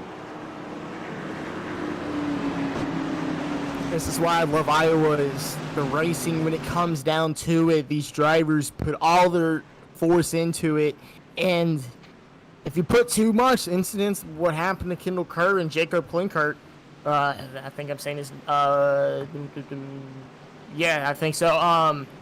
Incidents like that, Klinkert, my bad, that can happen. That's why you gotta stay calm and just finish it until the end. You can't let those butterflies or the adrenaline get to you. Just make sure you make it to the end of the race without incidents. But also, I want to say that just because all that happened, who's sitting in the 3rd position right now, that is Johnny Brugg.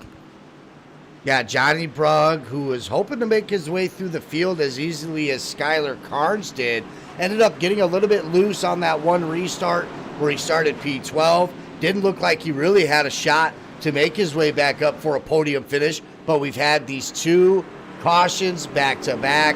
Johnny Brugg back up to that 3rd spot. Kyle Gretsch in 4th. Dustin Barton, who was your pole sitter for this race, back up into the top 5. Make it for another interesting restart here at Iowa. We know how Johnny Brugg could be on these restarts too. I'm having a little prediction time for a second. I feel like that Brugg might make it a 3-wide incident once again, like we saw what happened with Malarkey, but I don't know if Brugg pitted. I think he did pit with Carnes, so it's going to be really interesting to see this restart once again. Can't wait for it.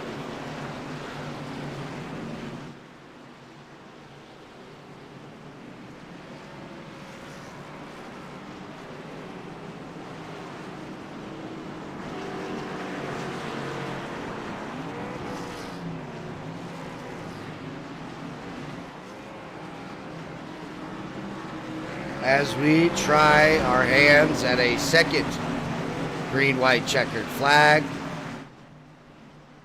Making for an interesting finish here.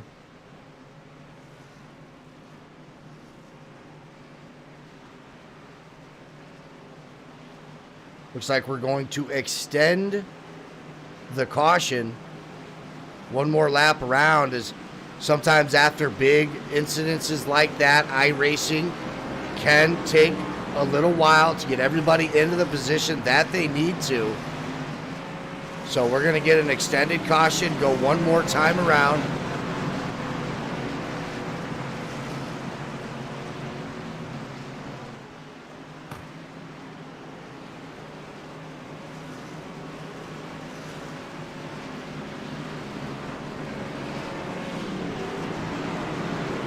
And now, Trey, we should be back to green flag racing. Your call. All right. This is going to be a lot of aggression here. Our second attempt at a green-white checkered here at Iowa. Pace car heads down.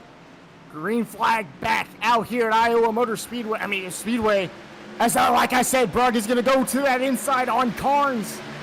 He's going to make it 3 wide, make it past them both that easily, but I don't think it's ready yet. Carnes going to try to slide by Brugg, but here comes the 13.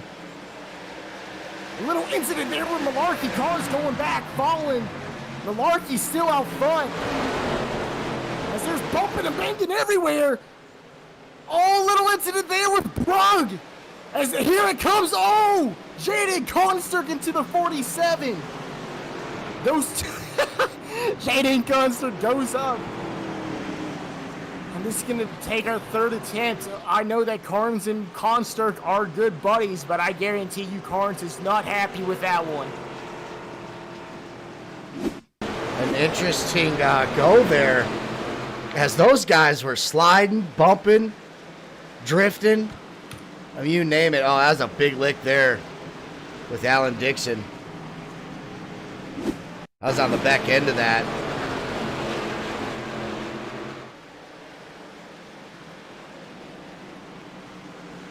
That's what I talk about is you gotta keep calm and hold on to your line. I know you have 2 or 3 laps to go, but incidents like that will happen. Let the other cars race it out. Stay back a little bit because you know there's going to be a little bit of commotion up front, and they're going to be hard racing, and incidents like that, it's taking out Brugg, Carnes involved, causing that big commotion there too with Carnes. One of the rookies this season as well. Yeah, Skyler did not look too happy after that.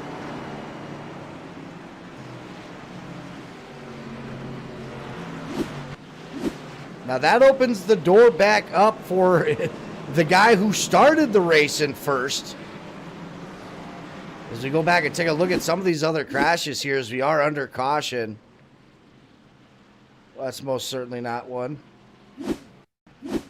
All right, looks like we are going to have that, the bug where people are just coming down, bottoming down onto the track there.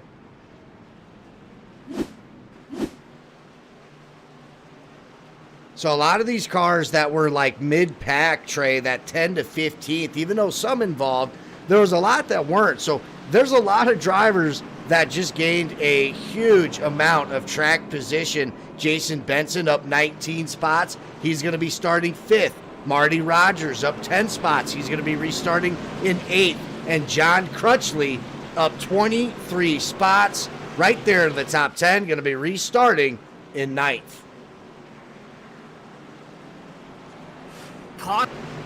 Say that the aggressor there was Brugg coming on the inside, pushing Carnes up. Not trying to be biased here. This is my personal intake. Brugg came up into Carnes and Malarkey a little bit there. Carnes trying to move him, and 2 slides up a little bit. I think that was a little bit of I predicted it too, that Brugg was going to go on the inside of Malarkey as well. But I still think that of Carnes and Malarkey. But I feel like he should have waited a little bit because now that's caused a lot of commotion up front. Yeah, Johnny Brugg and Skylar Carnes, both teammates in the MDOT ARCA series ran on Thursday night. So certainly no ill intent on that. Johnny Bruggs just racing hard, trying to get back up to the front of the field, gets a little bit loose, got a little bit sideways. Carnage follows suit, and we are on our last green, white, checkered flag. No matter what, when that green flag drops, we will have a race winner as we are in a third overtime.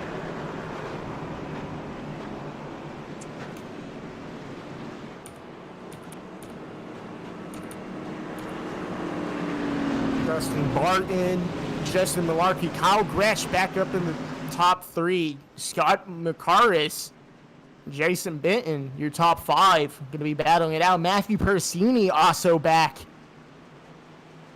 We're going to see what these drivers do on the restart once again. First time seeing Scott McCarris and I think Jason Benton in the top 5 tonight.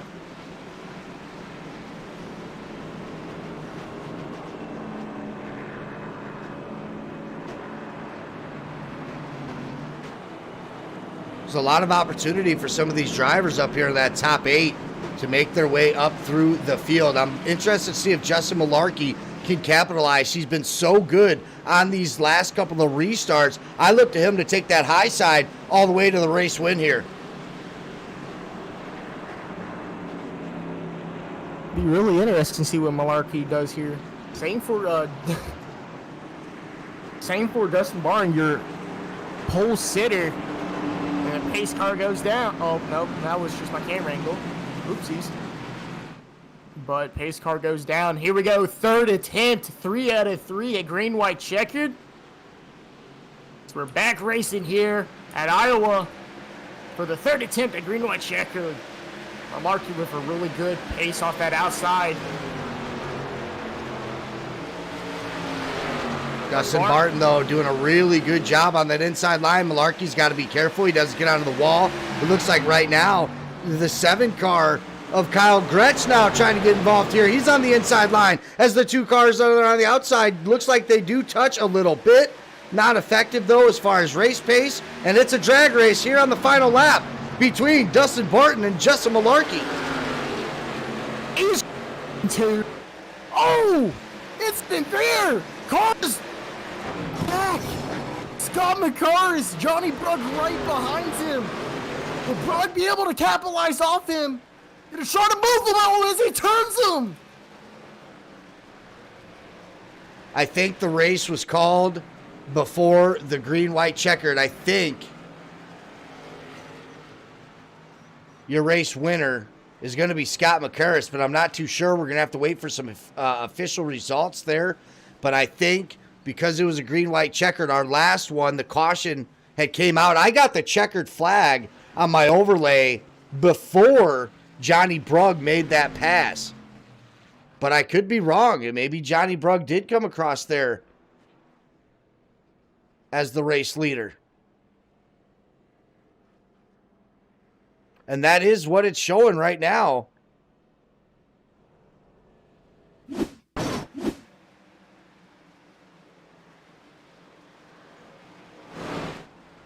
Coming off at turn 4 here, Johnny Brugg getting into the back end there. And yeah, that was your race. That was the move of the night to get that win.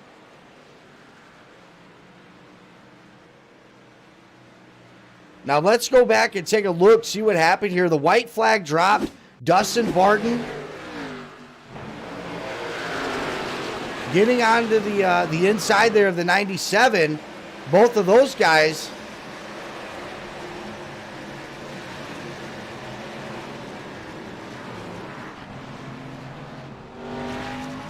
collecting some other cars as well. Let's take a look at this now and focus on the 97 car as the 13 gets a little bit too high. Oops. That's what I wanted to see. The 7 car of Kyle Gretsch as well getting involved in there. These guys went from the top 3, falling all the way back to 16th and 17th was Malarkey and Gretsch. Dustin Barton, after that carnage, drops all the way back to 13th.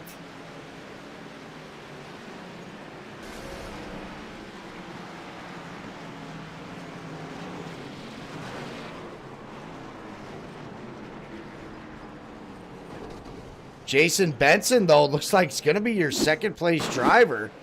As we go back and take a look, here's Johnny Brugg on the outside there. And this is the final lap.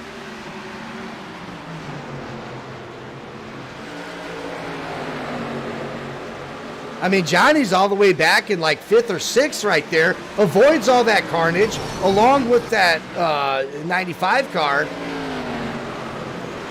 And then coming out of turn 4, does dump that Budweiser car, the 42 car, able to maintain there. He gets gathered up in that, but does come across the start-finish line in 2nd. Scott McCarris in 3rd.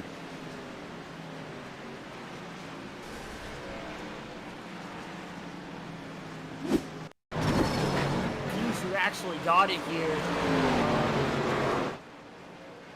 Because I don't know if caution came out before then. Woo-hoo-hoo-hoo. What a finish for Scott McCarris there. I'm showing unofficial results. Johnny Brugg, Jason Benson, and Scott McCarris. So they definitely finished that race across the line. Jason Benson as your winner here. I might be wrong.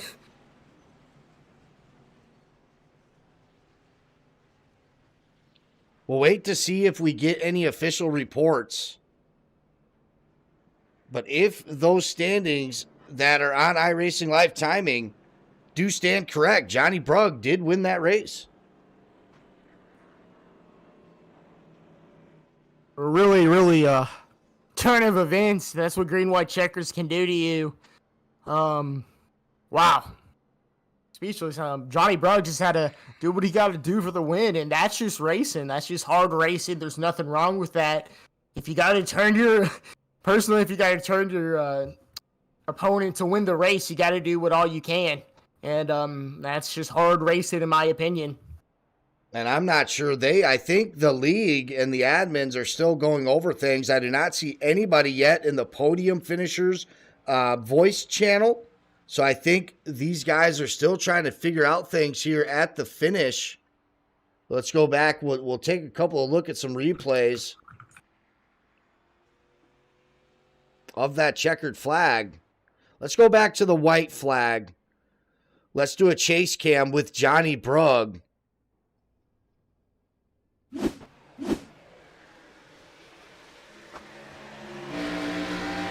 So here is the last lap. Unofficially, race winner Johnny Brugg here in the number 1 car. You see he's 6 spots back. That's where the leaders crash. He stays up high, avoids all that. A beautiful decision. Right place, right time there, though. Looked like he was actually getting ready to go low. I think just trying to stay with the draft. That might have been intentional. I'm not sure.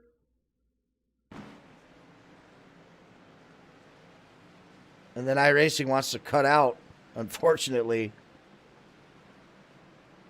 our camera angle on that. Just how I was saying earlier is Brugg was at the right place, right time, like you just said. He's just sitting back, waiting for the commotion up front. Let the action just happen in the front.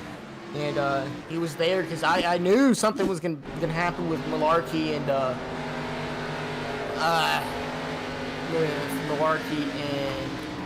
and Dustin Barton, and that's where we take a replay of that. Barton just getting a little bit high there. Not a whole lot of contact on that 97, but we talked about it throughout the night. A little bit of contact goes a long way with these ARCA cars. They're not very stable. They don't like contact at all. We see him slide up just a little bit. You see the carnage he has to drive through to get across this checkered flag here.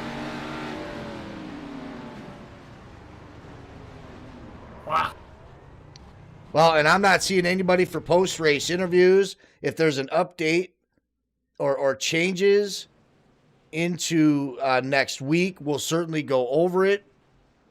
However, unofficially, Johnny Brugg, your winner of the Field of Dreams 100. Jason Benson, 2nd. Scott McCarthy. By the way, Jason Benson finishes 22 spots from his qualifying position to take that podium. Scott McCarris in 3rd. Alex Golf, another driver, up 22 spots. He's going to be taking top 4. Marty Rogers, 5. Scott Kelly in 6th. Brian Cooper, 7th. Terry Fullwider, who had a really good run all night long, always seemed like he was in the top 5, top 8. Ken Olsen in 9th, 20 spots up, by the way, and it was Kendall Kerr finishing in the top 10. Al Corey 11th. Notable finishes. Skylar Carnes, who led the most laps here, falls outside of the top 10 towards the end. He's going to be taking home P12. Dustin Barton got into that accident that we took a couple of looks at with that 97 car. He's 13th. John Crutchley, 14th. Jacob Klinghardt, 15th. Justin Malarkey, the 97 car, he fell all the way back to 16th after that contact. A couple of other drivers that were up there in the top 5, top 8, even in the podiums. Kyle Gretsch, he falls to 17th. Matt Puricini, who was coming into tonight as your points leader, falls all the way back to 18th at the end of this thing. So a big shakeup, Trey, at the end of that race. Yeah. Once again, why I like Iowa, and this track and this race, a lot of chaos happened, especially coming down to the winding laps. I wish we were able to keep it a really good clean towards the end, but just a lot of crazy stuff happens, and it's going to probably get even better, especially for some drivers too. For next week will be the Daytona road course. Remember that one. If these drivers who have wrecked out or had a bad points day and that are not great with racing at road courses, next week isn't going to be any easier for them either. That is right. Going to Daytona road course next week. You'll be on your own, I believe, on that one, Trey, as I'll be down in Tennessee. But that's going to wrap up coverage here. No Toad Racing League, week 3 of their 20th season. I'm Brandon Robinson for my co-host, Trey Carnes. What an awesome race. We appreciate you guys sticking it out there through 3 overtimes, and we'll see you next week at Daytona.